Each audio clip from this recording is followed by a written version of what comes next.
तो flight commander ने भी पीछे से बोला मेरे को कि सर दे हैव लॉन्च्ड, किसी ने मिसाइल लॉन्च किया है, तो आर्टी साइलेंस ब्रेक करके। तो मैंने कहा आई नो।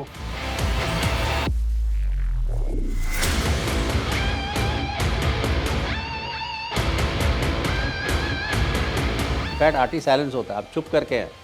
हम तो श्रीनगर से एयरबोर्न होते थे, वो भी आर्टी कॉल नहीं देते थे।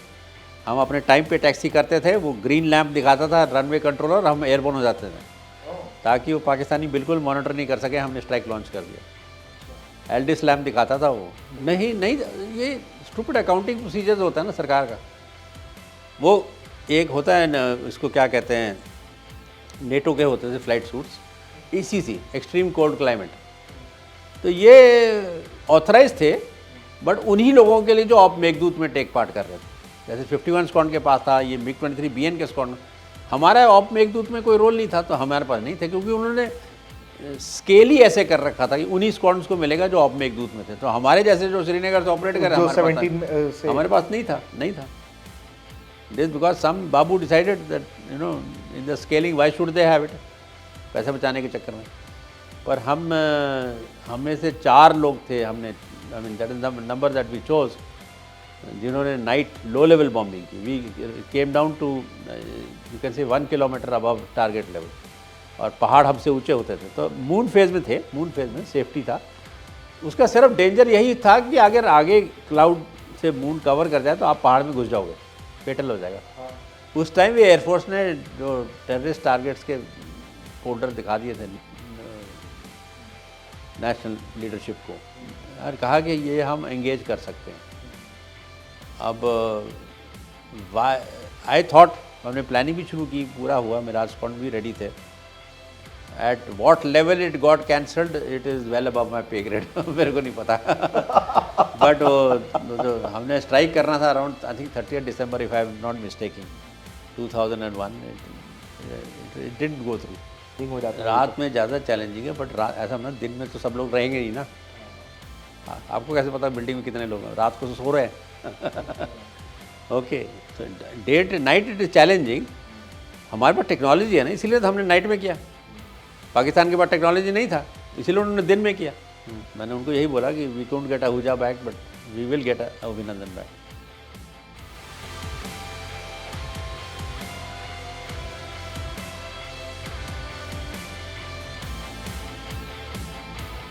सो आई टोल्ड पीपल, मैंने कहा जिस दिन ये तिब्बत में ब्लास्ट पैन बनाने लग जाए, उसका मतलब दे प्रिपेयरिंग फॉर वॉर। 1988 में था मेरे। हाँ, 9 महीने लग गए आपको वापस। हाँ, सो वो एक्चुअली क्या हुआ है, वो मेन फ्यूल पंप फेलियर था, and surprisingly new engine overall में HAL कम वक्त में आई मीन 20-25 घंटे ही होंगे आफ्टर ओवरऑल। तो मेन फ्यूल पंप फेलियर हुआ, तो आई इजेक्टेड, तो उसमें आई ब्रोक माई लेग। नमस्ते, जय हिंद, भारत तक देख रहे हैं आप और मैं हूं ऋषिराज। आज हमारे साथ बेहद खास मेहमान BS धनोआ साहब, पूर्व वायुसेना प्रमुख हैं। बालाकोट की कहानी हर कोई जानता है, देश बालाकोट के बारे में बहुत कुछ सुनना चाहता है, लेकिन BS धनोआ साहब के पूरे कार्यकाल में जब तक उन्होंने वायुसेना को सेवाएं दी हैं, उनके पास ऐसे ऐसे कीर्तिमान स्थापित करने की कहानियां हैं जिसे आप जब सुनेंगे तो आपके रोंगटे खड़े हो जाएंगे। उन्होंने देश के लिए क्या कुछ किया है, ये जब आप जानेंगे तो आपको मालूम चलेगा कि वायुसेना ने जो एक बड़ा बदलाव देखा अपने बेड़े में, खुद को जब ताकत पाया, तो उसमें BS धनोआ साहब का किरदार कितना बड़ा हो जाता है। 3000 घंटे से भी ज्यादा का फ्लाइंग एक्सपीरियंस है। अत्याधुनिक लड़ाकू विमानों से लेकर पुराने से पुराने विमान तक को उन्होंने उड़ाया है, और उनसे आज हम बात करेंगे और उनकी यात्रा के बारे में जानने की कोशिश करेंगे। थोड़े बहुत किस्से बालाकोट के भी होंगे, कोशिश करेंगे कि धनोआ सर बालाकोट पर भी बात करें। तो धनोआ सर, बहुत स्वागत है आपका। Thank you. वैसे तो धनोआ सर, डिफेंस के सेक्टर में लोग बहुत प्रोफेशनली बात कर रहे होते हैं, लेकिन अगर मैं थोड़ा सा लेवरेज लूँ आपसे, तो मैं ये कहूँगा कि गांव का वो लड़का टोनी, उसने कभी अपनी जिंदगी में ये कल्पना की थी कि वो नीली रंग की, आसमानी रंग की वो वर्दी पहनेगा जिसे पूरा हिंदुस्तान एक वक्त पूरी उम्मीद से देख रहा होगा? मेरे केस में ऐसा था कि मेरे जो दादाजी थे वो फौज में थे, और वो सेकेंड वर्ल्ड वॉर में भी लड़े, तो बचपन में वो जो मेरे को कहानियाँ सुनाते थे उससे मैं बहुत प्रेरित हो गया कि मेरे को फ़ौज में जाना है। और फिर 65 के आसपास मेरे चाचा जी ने एयरफोर्स ज्वाइन किया। तो फिर मैंने कहा कि फ़ौज में अगर जाना है तो फिर मैं एयरफोर्स में जाऊँ, ऐसे करके है। तो बहुत अर्ली एज में आई वांटेड कि मेरे को था कि मेरे को फ़ौज ज्वाइन करना है। तो I think I don't no, मैंने ये कन्वर्सेशन खुद तो नहीं सुना, मैं तो बच्चा था। उस टाइम जनरल प्रेम भगत होते थे वहाँ पे रांची में, वो डिविजनल कमांडर होते थे। और वो एक स्कूल है जो आज का नाम, जिसका नाम है राष्ट्रीय इंडियन मिलिट्री कॉलेज, उसमें उसके पढ़े हुए खुद थे। तो शायद उन्होंने मेरे फादर को बोला कि अगर इतना क्रेजी है तो उसको आरएमसी में भेजो। अच्छा।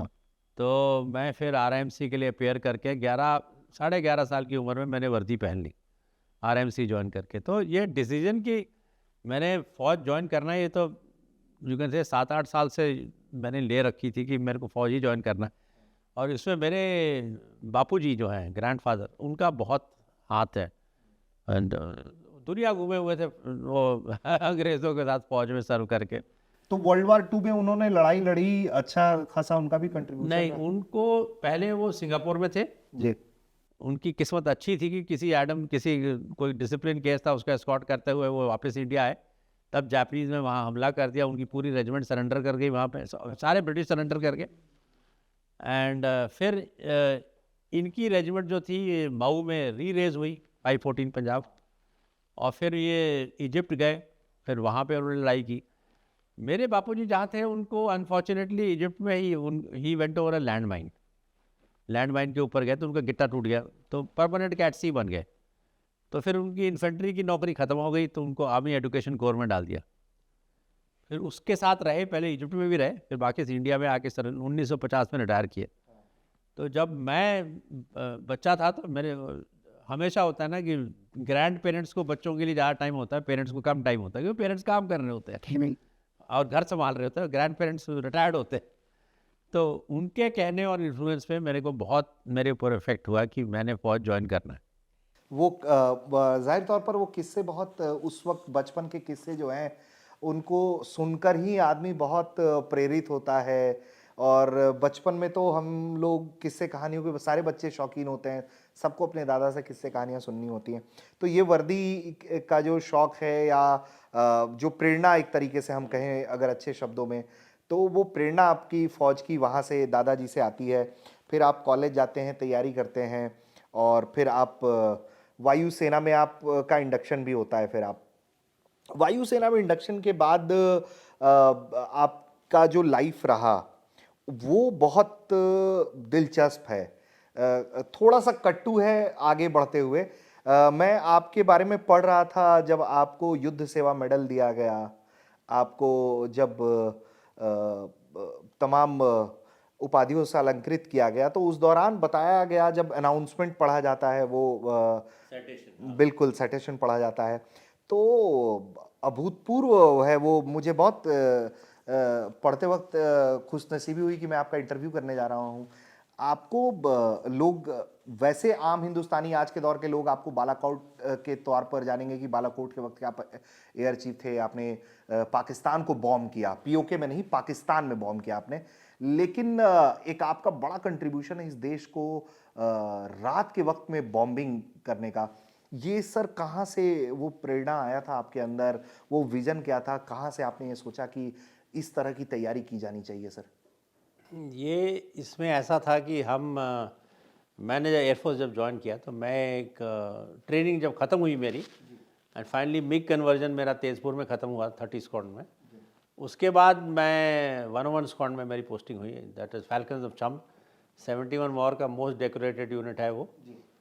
तो छम में उसने लड़ाई की थी 71 वॉर में, तो वहाँ पे मैंने किया। उसके बाद मैंने स्टाफ कॉलेज किया। स्टाफ कॉलेज के बाद फिर मैं 29 स्क्वाड में आया स्कॉर्पियोज में, और फिर मैं 17 स्क्वाड मैंने कमांड किया। तो जो 17 स्क्वाड था उसका जो मेन रोल था उस ज़माने में फ़ोटो रिकॉनेसेंस था, उस सिर्फ डेडिकेटेड फ़ोटो रिकॉनेसेंस यूनिट थी। तो उस रोल में हमारे 6 हवाई जहाज़ बठिंडे में होते थे और 6 हवाई जहाज़ होते थे श्रीनगर में। तो श्रीनगर वाला डिटैचमेंट को एक्टिवेट किया गया जब कारगिल का ये हुआ, तो उसमें मैं श्रीनगर के डिटैचमेंट को मैं जाके ज्वाइन किया। तो पहले 2 दिन तो हम फ़ोटो कर रहे थे पर उसके बाद ये लो लेवल फोटो रिकॉग्निशन जो हमारे स्क्वाड्रन का रोल था वो चेंज कर दिया गया, क्योंकि अब लो लेवल मिसाइल के थ्रेट के कारण दिन में आप नहीं कर सकते थे। फिर वो हमें स्ट्राइक का मौका मिला कि हम स्ट्राइक कर सकें, और तो we started bombing, GPS assisted bombing हमने शुरू किया बाकियों की तरह। फिर हमने कहा कि ये जो जीपीएस असिस्टेड बॉम्बिंग हम डे में कर रहे थे, तो उसमें टाइम ऑफ फ्लाइट जो बॉम्ब का है वो काफ़ी ज़्यादा होता था, तो उसमें अगर थोड़ा सा भी एरर हो जाए तो आपके एरर ज़्यादा हो रहे थे। तो हमने कहा कि वाई डोंट हम नीचे क्यों नहीं चले जाते हैं। तो हमारे एयर ऑफिसर AOC थे पटनी साहब, तो उन्होंने कहा कि MiG-27 कर रहे थे night bombing, he said MiG-21 भी आप नाइट बॉम्बिंग कर सकते हो कि नहीं कर सकते हो। तो मैंने कहा कि सर मैं 2 दिन दे दो मेरे को ट्रायल करने के लिए। तो हमने 2 ट्रायल किए, एक तो नाइट में लो लेवल जाके देखा माउंटेन्स के बीच मून फेज में, जब कि कैन वी डू इट, तो उसका आंसर निकला yes it is we can do it provided we take precaution. और दूसरा था कि बॉम्बिंग हमने लो ऑल्टीट्यूड से करना शुरू कर दी, तो ज़्यादा एक्यूरेट हो गया। उसको हमने ट्रायल्स किए, फिर तोशे मैदान में उसको वेरीफाई किया। और ये क्योंकि MiG-21 का ये रोल नहीं था और हमने वॉलंटियर करके यू कैन से किसी तरह छीन के ये रोल ले लिया, तो उसके कारण जो हमारे स्क्वाड्रन के जो चारों पायलट जो जिन्होंने नाइट स्ट्राइक किया, चारों डेकोरेट हो गए। प्लस अजय आहूजा जो हमारे स्क्वाड्रन में थे, तो उनको वीर चक्र मिला। प्लस मेरे इंजीनियर जो थे VN राव, उसने 50 दिन, इतना पुराना हवाई जहाज है, 50 दिन 100% सर्विसिबिलिटी मेंटेन की, तो उसको भी मेंशन इन डिस्पैचेस दिया गया। तो उसके कारण मैं हमेशा मेंटेन करता कि हम कारगिल की लड़ाई में गए flying one of the oldest aircraft in the Indian Air Force inventory, and we came out of the Kargil conflict as one of the most decorated units of the Air Force. तो मैं हमेशा इस कहता हूँ लोगों को कि doesn't make a difference what aircraft you fly, it is how well you fly your aircraft. Definitely sir, बहुत अच्छी बात कही आपने। सर तो श्रीनगर डेज की अगर हम थोड़ी और बात करें, आप किस तरह के सख्त मिजाज ऑफिसर हुआ करते थे? नहीं, मैं कोई सख्त मिजाज आप मेरे यंगस्टर से पूछो, कोई सख्त मिजाज नहीं होता था। नो, इसमें बेसिकली हमने देखा है कि जब लड़ाई शुरू होती है ना, तो जो आपका प्लान है पहले का, it goes out of the window. First contact with enemy, plan is out of the window. Now what is most important कि can you think on your feet, अब आप क्या निकाल सकते हो। हैट्स ऑफ एयरफोर्स, इमीडिएटली जब ये हो गया 2 एयरक्राफ्ट गॉट शॉट, एक का इंजन फेलियर हो गया, वो इजेक्ट कर गया, तो they readapted themselves. And GPS assisted bombing का ये फ़ायदा हो गया कि now we were bombing day night, हम क्लाउड के थ्रू भी बॉम्ब गिरा रहे थे।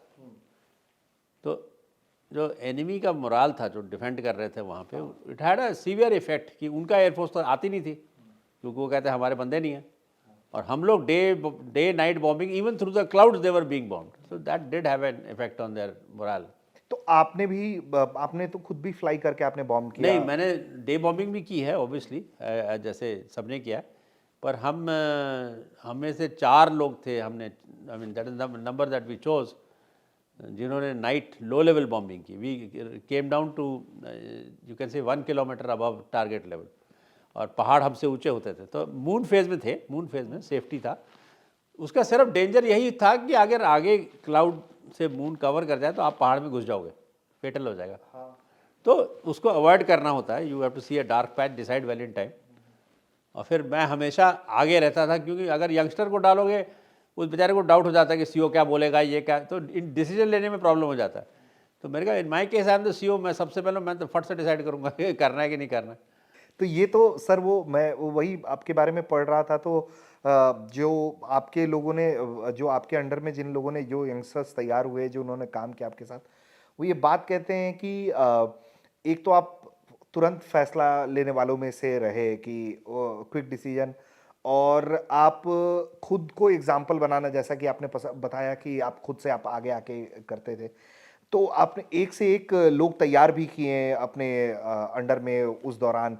और करगिल का जो नतीजा है, आप लोगों ने सोचा था कि ऐसा ही कुछ होने जा रहा है, या कोई थ्रेट भी रहता था फ्लाई करते वक्त? तो उस टाइम इतने लो रेंज में जाते थे, आपको मालूम होता था कि गन शॉट्स के भी क्या डर होते थे? नहीं, हमने ट्रायल्स किए थे उससे पहले, ये ईगला मिसाइल्स के साथ हमने श्रीनगर में ट्राई किया था।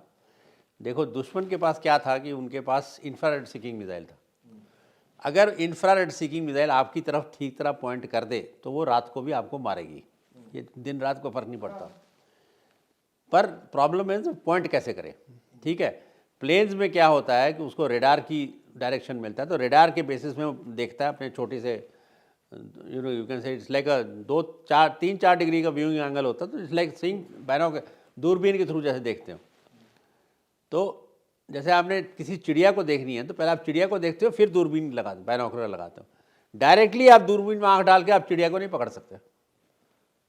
तो हमने देखा कि नहीं हो सकता उससे, ठीक है उसका आवाज़ सुनेगी, वो कोशिश करेगा, पर वो लॉक नहीं कर सकता।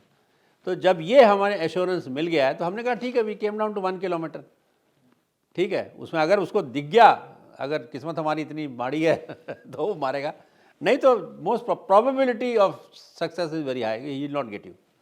तो श्योर एनफ फर्स्ट मिशन में जब हुआ तो किसी ने लॉन्च किया था, वो जैसे दिवाली के रॉकेट होते हैं उसका यू कैन से 5 टाइम्स और 10 टाइम्स मोटा स्ट्रीम होता है, और रात में वो अकेला स्ट्रीक ऊपर को जा रहा है, तो एवरीबडी कैन सी इट। मैंने देखा, मेरे पीछे फ्लाइट कमांडर ने देखा, तो फ्लाइट कमांडर ने भी पीछे से बोला मेरे को कि सर दे हैव लॉन्च्ड, किसी ने मिसाइल लॉन्च किया, तो आर्टी साइलेंस ब्रेक करके। तो मैंने कहा आई नो, पर वो हमें सिखाया गया होता है कि हाउ डू यू नो कि कोई ऑब्जेक्ट आपको लगने वाला है।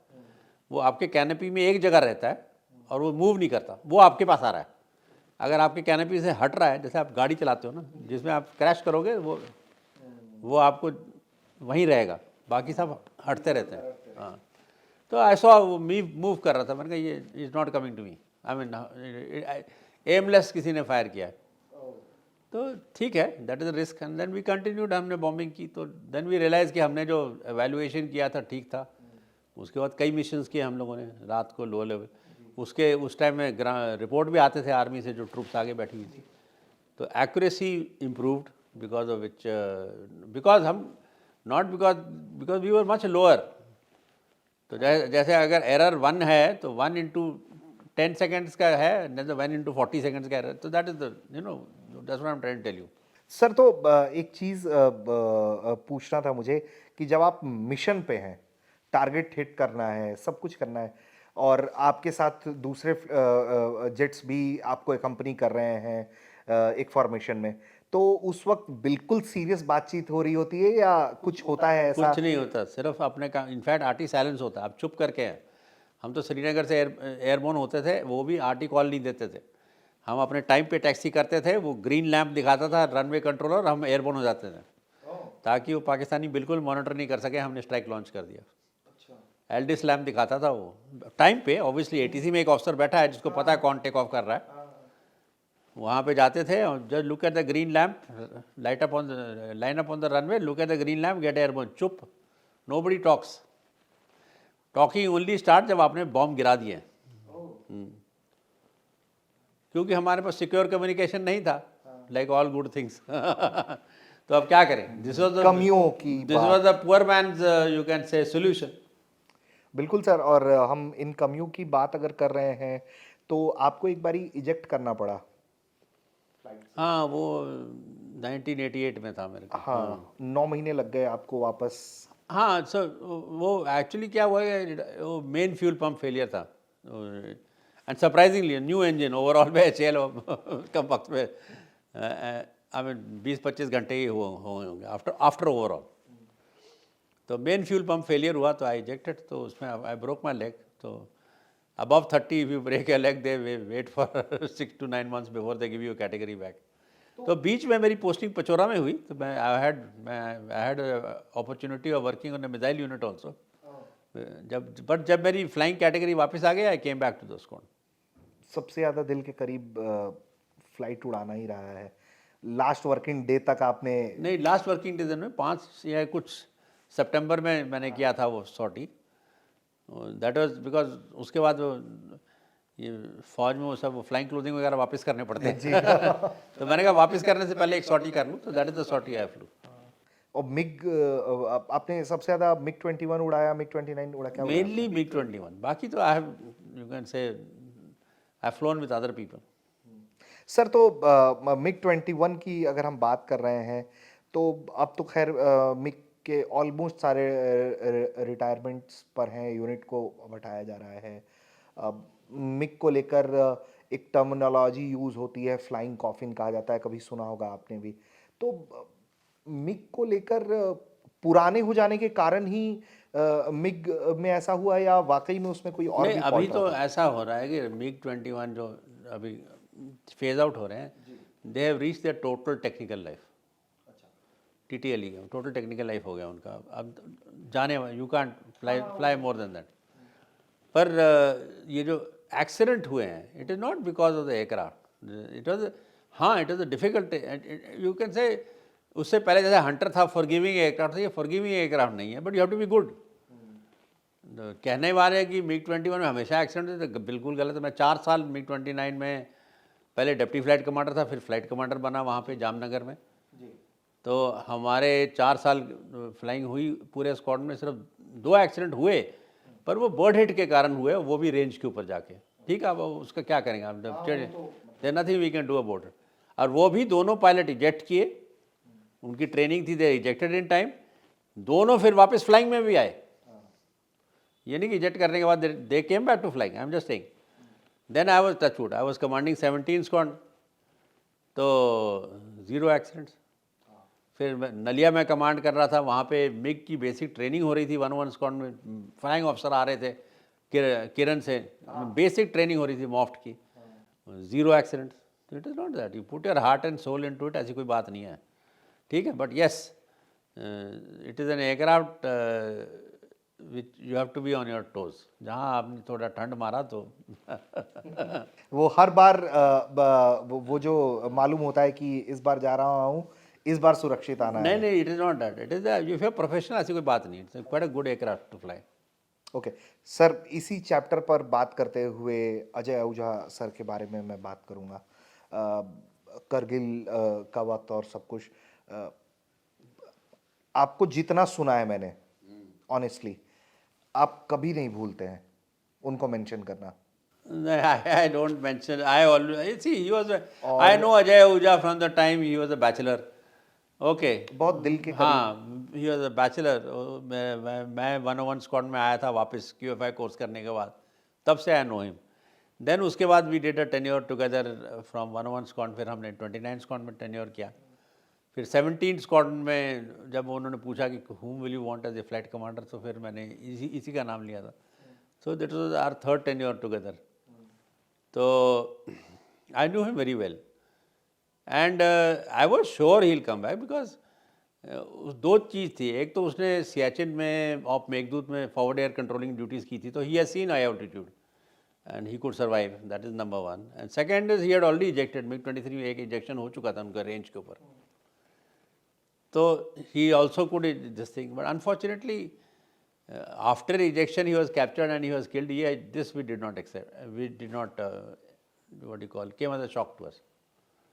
ठीक है, but he did everything right. अब क्या करें, वो he went it, see we flying clothing नहीं था हमारे पास, हम तो वो जो लुधियाना के गर्म इनर हैं उनके साथ फ्लाई कर रहे थे।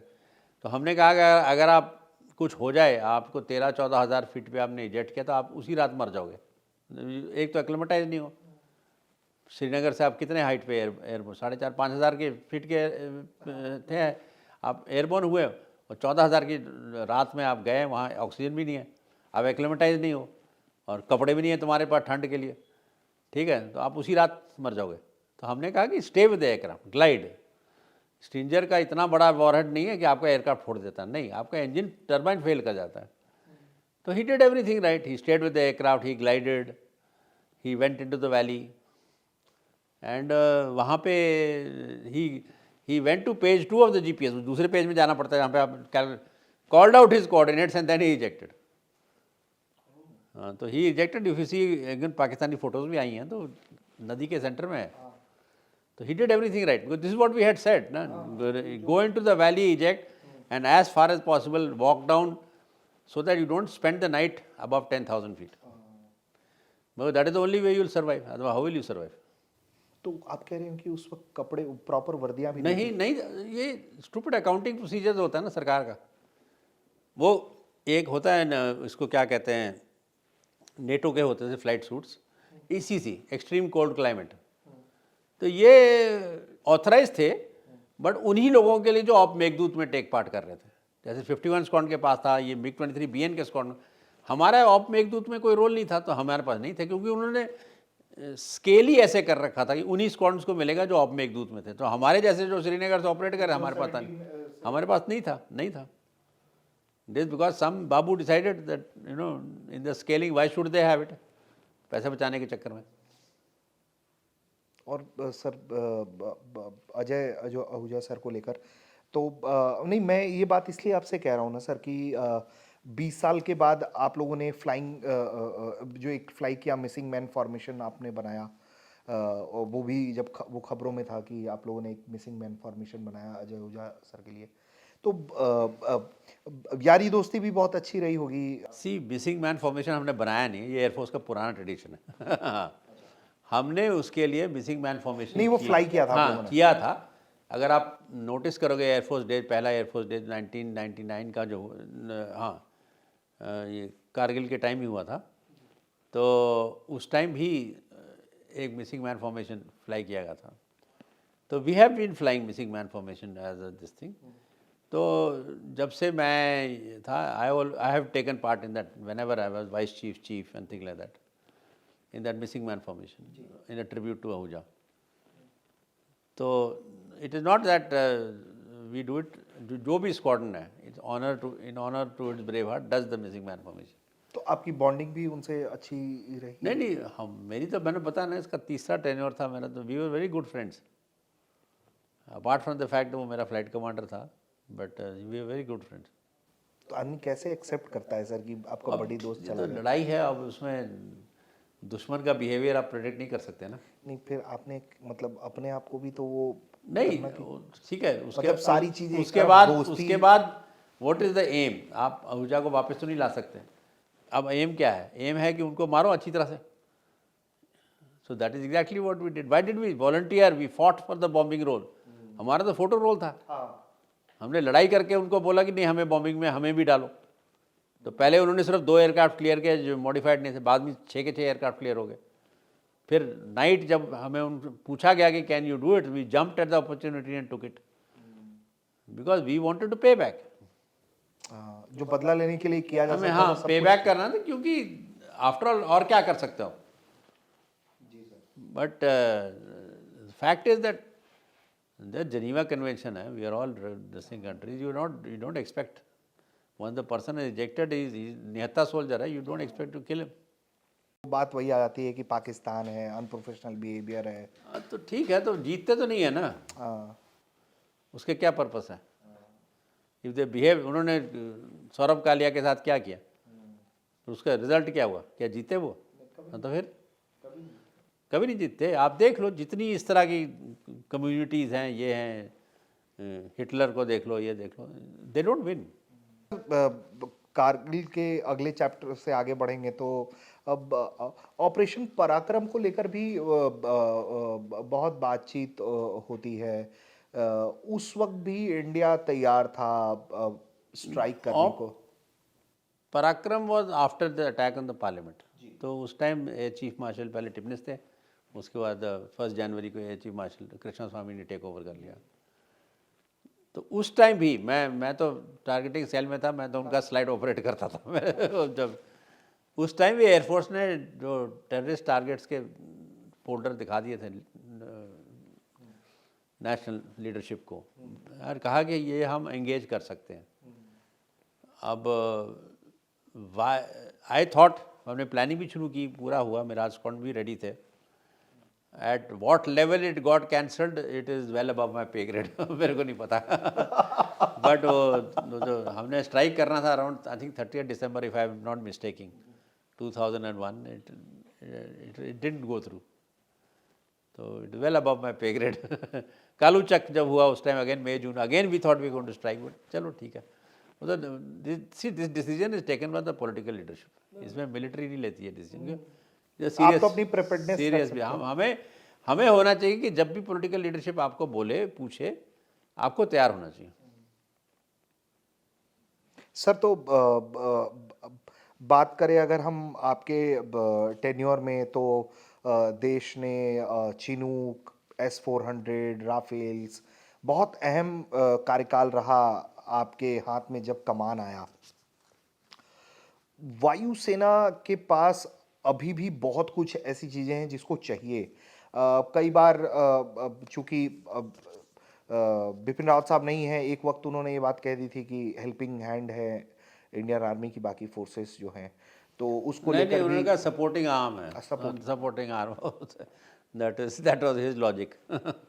तो लेकिन मतलब डेफिनेटली आज के दौर में जब हम दुनिया भर में होती लड़ाइयाँ देखते हैं तो इन्फेंट्री से ज़्यादा एयरफोर्स और नेवी का रोल बहुत बड़ा हो जाता है। सर, तो चिनूक जैसे जेट्स हो गए या राफेल को लेकर भी आपने कहा था कि दुनिया में इससे बेहतर क्या है कि आप इस पर सवाल खड़े करते हैं।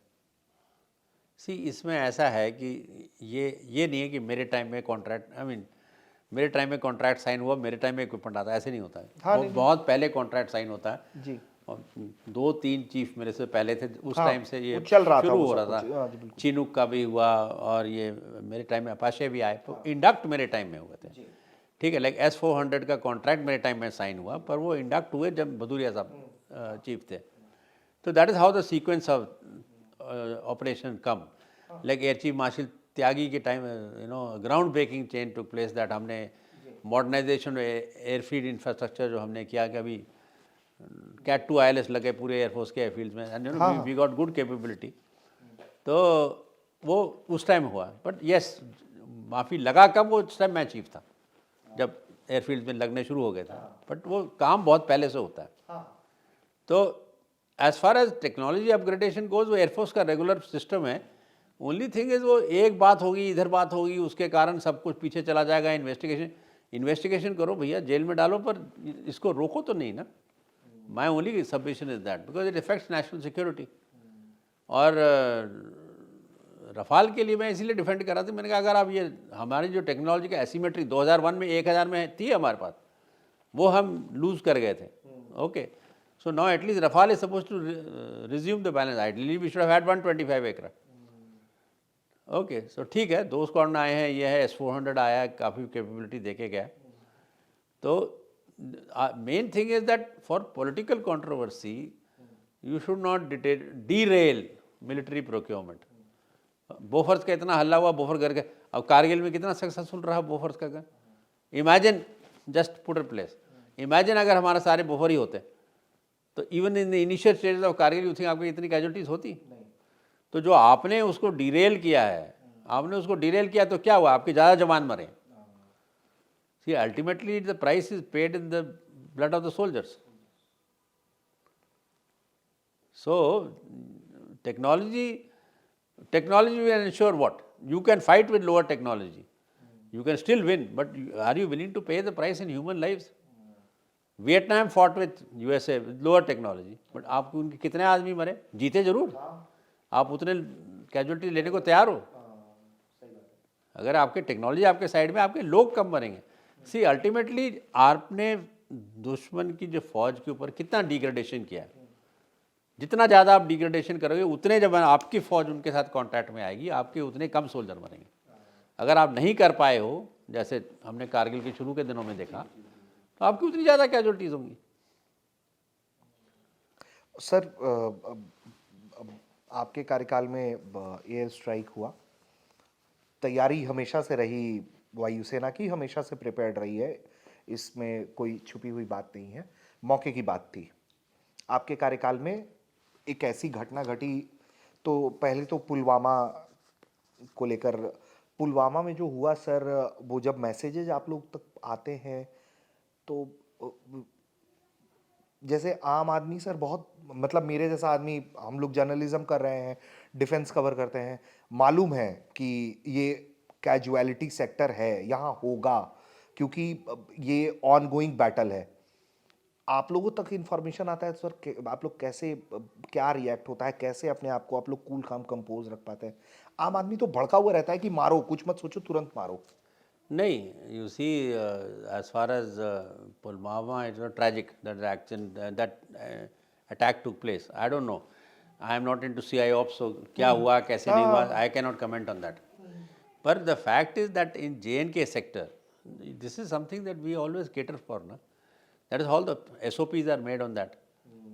और जब all said and done after जब बालाकोट का जो हमारा स्ट्राइक हुआ, उसके बाद ऐसा कोई अटैक ऑन द मिलिट्री तो हुआ नहीं till the time I retired. Indian elections हो गए, पीसफुली चला गया. हाँ हाँ हाँ. आर्टिकल 370 हट गया, तब भी पीसफुली चला गया. इतना बड़ा मूव लिया आपने. तो पाकिस्तानी कमेंटेटर्स को देखो तो आर्टिकल 370 का था, उन्होंने पहले सियाचिन लिया था 84 में, अब उसके बाद अब कश्मीर ले लिया. हाँ बिल्कुल हाँ, बिल्कुल. that is what the Pakistani से. हाँ बिल्कुल बिल्कुल. तो इतना बड़ा हादसा हुआ, फिर भी उन्होंने कोई टेररिस्ट अटैक नहीं किया. क्यों? क्योंकि उनको बालाकोट का यही तो मैसेज था कि आप चाहे इंडिया, चाहे पीओके में हो या पाकिस्तान में हो, we will respond and it is going to come to you at a cost. ये है बात. सर तो बालाकोट के बारे में थोड़ा बात करते हैं, अगर जितना भी आप बता सकते हैं, जो पब्लिक डोमेन में आपने पहले भी कहा हो. तो बालाकोट को लेकर ये आप लोगों से अप्रोच, आप लोगों को कहा गया था कि हमें ऐसा करना है, या एयरफोर्स ने प्लान सबमिट किया? एयरफोर्स नहीं प्लान करती, ये नेशनल लीडरशिप आपको टारगेट देता है. ओके, और ये इंटेलिजेंस एजेंसी बताती है आपको कौन सा टारगेट है. हमारे तो ग्राउंड में कोई है नहीं, ठीक है, वो बताती हैं कौन सा टारगेट है, ये है, वो क्या है, and what is the significance, they tell you. And decision to strike और not strike belongs to the national leadership, because they are taking the risk. इसका क्या रिपरकशन हो जाए किसी को पता नहीं. तो नेशनल लीडरशिप को क्रेडिट देना चाहिए कि उन्होंने ये डिसीजन लिया. And air force was always ready. So मतलब वो प्रिपेयर्डनेस तो आपकी रहती है. ओनली द टारगेट जैसे पुराने ज़माने में मुजफ्फराबाद में होते थे, अब इस टाइम बालाकोट में था. तो सर अगर हम थोड़ा सा इसके बारे में बात करें तो प्रेशर तो नो डाउट आप पे भी रहा होगा. नहीं, कोई pressure, I mean it's something. ये एक तो है ना कि आपको कोई ऐसी चीज़ करने को बोला जिसके बारे में आपने सोचा ही नहीं है, प्रेशर आ जाएगा.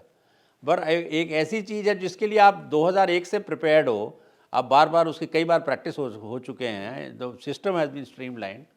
तो उसमें आप फिर आपको प्रेशर लेने की क्या बात है? That means you not a visit. नहीं तो वो सीन 2 और वो आप लोगों के भी आप लोग कैसे मतलब वो तो दिमाग में आता होगा ना कि इसके बाद भी ऐसा कुछ होगा, फिर हम कैसे? Obviously, you are not only Air Force, Army, Navy, Air Force, all three services told the government कि अगर उनके डोमेन में रिस्पांस होता है, वी आर रेडी. एक सर्विस थोड़े बोल सकती है.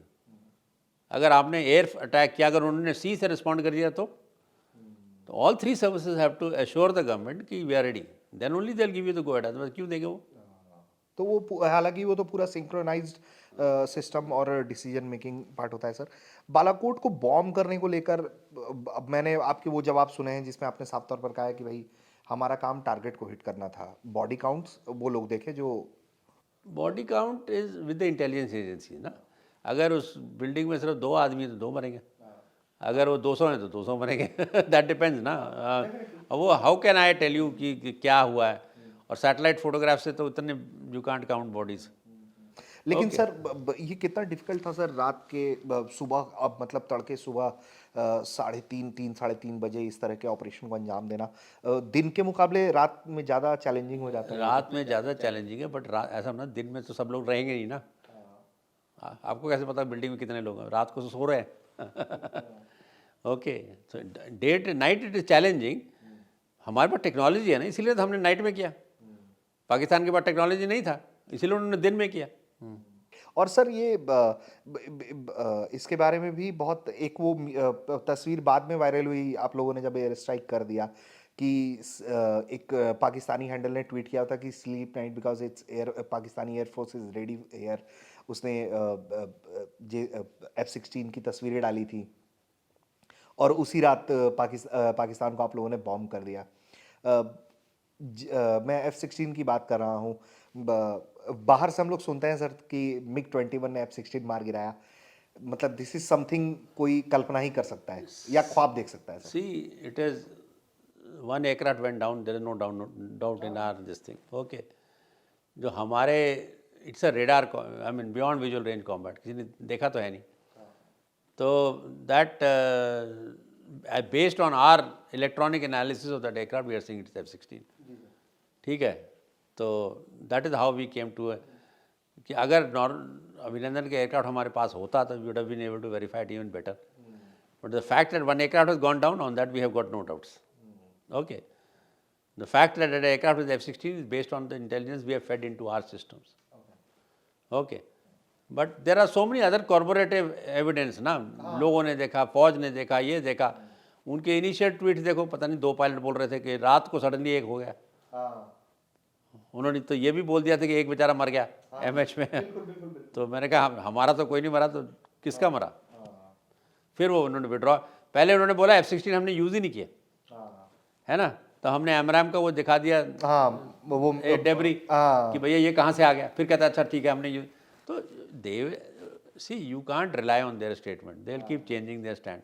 कारगिल में नहीं बोला था कि हमारे बंदे नहीं हैं, मतलब ये उन्होंने कहा ये मुजाहिदीन आपके साथ लड़ाई कर रहे हैं, आपको प्रॉब्लम है, हमारे बंदे नहीं हैं। और फिर मुशर्रफ साहब किताब लिखते हैं कि ये हमारे बंदे हैं और ये रोल था हमारा। अरे आपको व्हाट इज़ योर क्रेडिबिलिटी? और ये कितना ट्रैजिक है सर कि मतलब एक देश अपने सैनिकों को लेने से ही मना कर देता है, और उसके बावजूद भी इंडियन फोर्सेस ने बहुत डिग्निटी के साथ exactly that is that, see it got them into trouble, they couldn't use their air force because कहते हमारे बंदे नहीं हैं, ठीक है, they couldn't bury their people, we buried their people. तो ये तो स्टुपिडिटी है। See this is what happens when you raise a false narrative. और सर इसी के अच्छा अगर आप जवाब देना चाहें तो मिराज को क्यों चुना गया सर? ये वेपन जो था it is compatible that time only the Mirage 2000। आजकल I believe multiple platforms can carry that weapon. इसलिए, और वो सर तो ये 12 लड़ाकू विमानों का मैंने वो एक खबर पढ़ रहा था, मुझे पता नहीं है कि आप इस पे कमेंट करेंगे कि नहीं करेंगे, कि 12 विमानों को फॉर्मेशन देके उनके जो रात में जो 2 विमानों ने उड़ान भरी चेक्स के लिए F-16 ने, तो वो कहते हैं कि फॉर्मेशन देख के वो वापस लौट गए थे। नहीं ऐसा कुछ नहीं है, वो बिल्कुल नहीं वापस लौटते और एयरक्राफ्ट स्क्रैम्बल कर देते हैं। They had no clue, it was a total surprise. ये वो वापस क्यों जाएंगे, और एयरक्राफ्ट लॉन्च कर देंगे वो। अगर वो इतना बड़ा फॉर्मेशन देख लेते तो और एयरक्राफ्ट लॉन्च कर देते वो। और इनका पूरा रडार सिस्टम वो सब अब मैं आपको टैक्टिकल डिटेल नहीं बता सकता हूँ ना, पर जो भी है they were nowhere in the scene ना, कुछ मतलब किसी ने बिल्कुल they have no such idea obviously, तो इसीलिए टोटल सरप्राइज था ना, टैक्टिकल सरप्राइज था। सर ये हो जाने के बाद तो खुश हुए होंगे आप ना? हो जाने के बाद तो any mission that is successful you feel good, that specially if all your pilots have also come back safely, ठीक है, तो दैट इज ठीक है। तो सर आप चूंकि मतलब हम लोग तो मीडिया से हैं, जितना सुना है उतना कह रहा हूँ, आप तो फर्स्ट हैंड में हैं, NSA PM के साथ ही आप लोग सब कोई ऑपरेशन, पर वो दैट इज वेरी क्लासिफाइड। आप उनसे पूछिए ना, मैं उनका that is very classified details कैसे रिवील कर दूंगा? नहीं ठीक है, दैट इज वेरी क्लासिफाइड, मैं उस पर जा भी नहीं रहा हूँ, लेकिन नॉर्मल रिएक्शन था या आपको मालूम था कि आप PM के साथ बैठे हुए हैं तो आपको थोड़ा सा नॉर्मल रिएक्ट करना है आफ्टर दैट? ये तो है नहीं कि that is the first time I am meeting the honourable prime minister. When I took over as the chief also I met him, और कंबाइंड कमांडर्स कॉन्फ्रेंस हम लगातार वो मुलाकात तो सर मिलते थे, डिस्कस भी करते थे, ऐसी बात तो नहीं है, it is not that you know, but yes जैसे नेशनल लीडरशिप का होता है टास्क, तो obviously they also want to an assurance from you, तो but that is like I told you well above my pay grade. Sure sir. तो sir Abhinandan के बारे में अगर हम बात करें तो पहले तो मैं दर्शकों को बताऊंगा कि आप अभिनंदन के पिताजी के साथ काम कर चुके हैं, और आप अभिनंदन को बचपन से जानते हैं, जितना मैंने पढ़ा है सर, आप करेक्ट कर सकते हैं। नहीं, हिज फादर एंड मी, हमने फ्लाइंग इंस्ट्रक्टर्स कोर्स एक सेम टाइम किया था ताम्बरम से, और वो ताम्बरम को बिलोंग भी करते हैं, वहीं पे रह रहे हैं आजकल, रिटायर कर। तो अभिनंदन में हॉकी पेट में पोस्टेड थे उनके फादर, तो I used to go and meet him, दोनों अदिति एंड अभिनंदन छोटे बच्चे थे, तो I know him from that time, not after he joined the service, he didn't serve under me, पर ठीक है, तो आई न्यू हिम एंड तो सर वो I knew about the boy, so there was a sense of this thing that you know I was feeling personally involved कि you know he should come back. तो वो जब घटना घटा होगा sir, तो चूंकि आप जिसको निजी तौर पर जानते हैं तो वो थोड़ी सी ज्यादा बेचैनी फिर उनके आप फादर साहब के साथ काम कर चुके हैं। Yes, it goes to the credit to the national leadership. ये मेरा काम नहीं है, मेरे से ऊपर लोगों ने काम किया है। It goes to the credit to the national leadership that the Pakistani released him in no time. Nachiketa को इतने दिनों बाद छोड़ा था। Okay, so full credit to the national leadership. उस वक्त सर जब ये अभिनंदन वहाँ जब वो पाकिस्तान के पास थे तो उनके पेरेंट्स से भी आपकी किसी तरह की हाँ, बात मैंने हुई? बात की, मैंने बताया था, इंटरव्यू में बोला है। मैंने उनको यही बोला कि we can't get Ahuja back but we will get Abhinandan back. Okay. और उसके आने के बाद सर अभिनंदन के साथ आपने फ्लाई भी किया? वो तो हाँ, वो तो आने के बाद तो स्टैंडर्ड होता है, उसका चेकअप होता है, फुल डिब्रीफ होता है ये वो। When he got is flying category back, और मेरे को रिटायर करने वाला था तो मैंने कहा उसकी देख लो कैटेगरी आ गई कि नहीं। कहते sir he got all his categories back. मैंने कहा चलो फिर let me do my last sortie with him. It will be, you know, he will also remember, I will also remember. तो सर ये तो आपके उसकी बात हुई तमाम ऑपरेशंस की।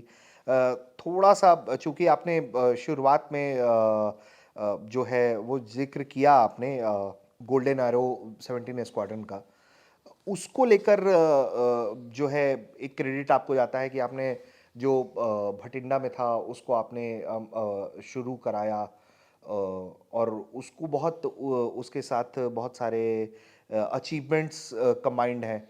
ये मैं पढ़ रहा था तो वो एक ऐसा स्क्वाड्रन है जिसने हर बार पाकिस्तान को हिट किया हुआ है। हाँ, that squadron has participated in all the wars with Pakistan. And in 71 war उसमें तो 2 वीर चक्र थे। एक सीओ थे, he was a वीर चक्र, he shot down a star fighter. फिर नेप थे, sorry not star fighter, sabre jet. नेप थे, he also shot down a sabre jet. So 2 Vir Chakra थे उस टाइम 71 वॉर में। They were operating out of Hashimara. तो यस, ठीक है, it was a dedicated squad था, photo recognition role. We just converted to strike role, तो उसके कारण हमें थोड़ा सफलता मिली है, तो जिसके कारण रिकग्निशन भी मिली। और फिर राफेल के टाइम पे उसे दोबारा से रफाल में वो तो सीक्वेंस होता है बेसिकली स्क्वाड का। अच्छा। कब नंबर प्लेट हुआ था, ये हुआ था 17 and 101। I told you 101 most decorated squad of 71 war, तो वो रफाल पे है। 17 one of the most decorated squads of Kargil war, वो भी रफाल में। तो ओके सर, तो एक चूंकि बहुत लंबा वक्त रहा है आपका, आप स्कूल के वक्त से ही और फिर आपने वायुसेना में सेवाएं दी और तकरीबन 50 साल जैसा कि हमारी बातचीत रही कि वर्दी का नाता रहा आपके जीवन में। उसके बाद आप रिटायर हुए। अब तो चूंकि पोस्ट रिटायरमेंट में आपसे थोड़े से एक्सपर्ट कमेंट भी मांग सकता हूँ अब आपसे। तो जो हालात हैं सर दुनिया भर में बन रहे हैं, अब मुझे पूरा यकीन है कि आपके पास जानकारी तो मतलब नॉर्मली न्यूज़ से तो आप देखते ही होंगे कि क्या कुछ घट रहा है। चाइना क्या कुछ कर रहा है, चाइना किस तरीके से बहुत अग्रेसिव अप्रोच है उसका साउथ चाइना सी जैसे इलाकों में। आपको लगता है कि इंडियन एयरफोर्स को भी या इंडियन नेवी को और अग्रेसिवली अप्रोच रखना चाहिए टुवर्ड्स चाइना? ये जो प्रेजेंट सर्विंग चीज़ है ना, ये क्वेश्चन उनको पूछो, because their knowledge of the capability of their own force is far more than me. हाँ, जो 5 साल पहले रिटायर वो करके एक वक्त कई चीज़ें इंडक्ट हो गई, कई चीज़ें हो गई, तो यू नो मेरा नॉलेज उतना नहीं है। तो लॉट ऑफ शॉर्ट कमिंग्स उन्होंने ओवरकम कर लिए होंगे, okay, in equipment and thing like that and training. ठीक है, तो वायुसेना को मजबूत करने के लिए भी कोई कमेंट नहीं आपका? नहीं, वायुसेना को तो मजबूत कर, वायुसेना की जो प्लानिंग प्रोसेस में आपको करना है टेक्नोलॉजी अपग्रेडेशन, वो टाइम से करिए। मैं तो हमेशा कहता हूँ टाइम से करिए। अगर टाइम से नहीं करोगे तो आप पीछे रह जाओगे। ये कोई ऐसी तो है नहीं, ओलंपिक्स तो है नहीं कि आपको सिल्वर मेडल मिल गया। लड़ाई में तो या तो जीतोगे या हारोगे। सर वैसे तो आप पाकिस्तान या चाइना किसको ज़्यादा थ्रेट के तौर पर आप? Depends. Pakistan is illogical and volatile. हाँ, चाइना और वो मतलब बालाकोट के बाद तो आप लोगों ने चाइना इज बिल्कुल नॉट, एंड प्लस आजकल उनका इकोनॉमिक क्राइटेरिया काफ़ी ख़राब हो रखा है। They are very dire straits economically, but you never know, you know, because they don't think logically. China, yes, we have got a issue with them, and it's a very potent threat, and it's got lot of resources. ठीक है। अब मैं जो जितने open source में मैं देख रहा हूँ, जो एयरफील्ड इंफ्रास्ट्रक्चर में उनके पास काफ़ी तगड़ी लिमिटेशंस थी, वो सब they have rectified them, many of them. So I had told people, मैंने कहा जिस दिन ये तिब्बत में ब्लास्ट पैन बनाने लग जाए, उसका मतलब they are preparing for war. Okay, that is the way you look at it and that's it. Sir तो एक छोटा सा और सवाल है मेरा। अफगानिस्तान है सर सामने बिल्कुल हमारे, और अफगानिस्तान में चूंकि तालिबान का इमरजेंस है, और अब वहाँ हम लोग देख रहे हैं कि तालिबान के जो लड़ाके एक वक्त हुआ करते थे, अब वो मिलिट्री प्रोफेशनल्स बन रहे हैं धीरे धीरे। प्रोफेशनलिज्म कितना है आई कैन नॉट से, लेकिन अब वो MI जैसे हेलीकॉप्टर से उड़ा रहे हैं। और अभी हाल में अमेरिका के राष्ट्रपति जो है वो कह रहे थे कि हम अमेरिकन वेपन्स को लौटा देना चाहिए तालिबान को, they are denying it.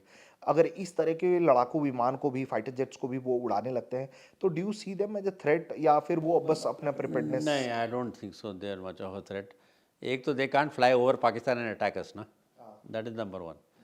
And number two, वो B-17 कौन से तालिबान के फाइटर थोड़े उड़ा रहे हैं, वो तो नॉर्मल पहले जो फ्लाई करते थे अफगान एयरफोर्स में, अब वो तालिबान के पार्ट होकर उड़ा रहे हैं। तालिबान के पास ट्रेनिंग फैसिलिटी थोड़े है, हाँ मतलब वो वही लोग हैं जो उड़ा रहे हैं। और उनकी जो कैपेबिलिटी थी, basic counter insurgency capability type थी, जिसमें टुकानो एयरक्राफ्ट थे, ये वो, दे वर नॉट स्ट्रेटेजिक फाइटर्स और बॉम्बर्स और समथिंग, ऐसे तो नहीं है। बेसिकली तालिबानी सो गुरिल्ला फाइटर के हाँ, तौर पर। वही to take on guerrilla warfare, that's all. और ये पाकिस्तान के लिए ज़्यादा ट्रबलिंग है हर तरह से। पाकिस्तान और उनका आपस का रिलेशनशिप है, आई can not comment on that. Okay sir. Sir बस एक आखिरी सवाल है मेरे तरफ से आपके लिए। आपसे अगर मैं पूछूं, एक लंबा वक्त रहा आपका वायुसेना के साथ, तो सर कौन सा ऐसा फाइटर जेट है जिसको आप देखते हैं तो बहुत अच्छा लगता है, फैसिनेट करते हैं कि ये इंडियन फोर्सेस के पास होना चाहिए था, या हो सकता है, या आने वाला, या आप उड़ाना चाहते हो? देखो, मेरे को तो आई लव द MiG-21 कौन सा एयरक्राफ्ट होना चाहिए था, रफाल वो है हमारे पास। आगे चल के एयरफोर्स को एक स्टेल्थ फाइटर चाहिए होगा, और कौन सा स्टेल्थ फाइटर चाहिए वो तो चीफ डिसाइड करेंगे, ठीक है, क्योंकि 5th जनरेशन में जाना पड़ेगा, ठीक है। पर अभी के based on what the Chinese have got and what the Pakistanis have got, Rafale is a very good fighter, and I am thankful that it is there with the air force, though not in the number that we should have, but still है तो सही। S-400 is a good missile, is good that it is there with the air force, ठीक है। तो इस तरह की कई चीज़ें हैं जो हो गई हैं, अच्छी बात हुई। बट रफाल मैंने उड़ाया था, yes, it's a sea change. इतना मैंने यही सोचा कि मैंने तो सारी उम्र I flown with the heart in my mouth in a MiG-21 इसके बाद इतनी कैपेबिलिटी है, दैट इज ऑल। चलो, तो आप सुन रहे थे BS धनोआ सर को, भारतीय वायुसेना के पूर्व वायुसेना प्रमुख रह चुके हैं धनोआ सर। और आपने सुना कि किस तरह से पूरा उनका जीवन जो है, किस तरह से वर्दी के इर्द गिर्द रहा, और किस तरीके से तमाम चीज़ें घटित होती चली गई। लेकिन जो सबसे महत्वपूर्ण बिंदु है वो ये है कि राफेल आए और तमाम चीज़ें आईं। एक अच्छा और स्वर्णिम काल वायुसेना ने BS धनोआ सर के कार्यकाल में वायुसेना ने देखा। उसके पहले भी जहां भी रहे एक बहुत अहम किरदार के तौर पर रहे, अच्छी भूमिका निभाते रहे। तो पाकिस्तान को लेकर, बालाकोट को लेकर धनोआ सर के बारे में आपने पहले बहुत सुना पढ़ा होगा। हम उम्मीद करते हैं कि इस इंटरव्यू में आपको कारगिल के बारे में और जो भी सर की भूमिका रही वो ज़्यादा सुनने देखने को मिला होगा। आपको ये इंटरव्यू कैसा लगा आप हमें कमेंट करके भी बता सकते हैं। आप देख रहे थे ये इंटरव्यू भारत तक पर। आपका बहुत बहुत धन्यवाद, बहुत बहुत धन्यवाद धनोआ सर हमसे बातचीत थैंक यू करने वेरी के लिए। धन्यवाद, जय हिंद।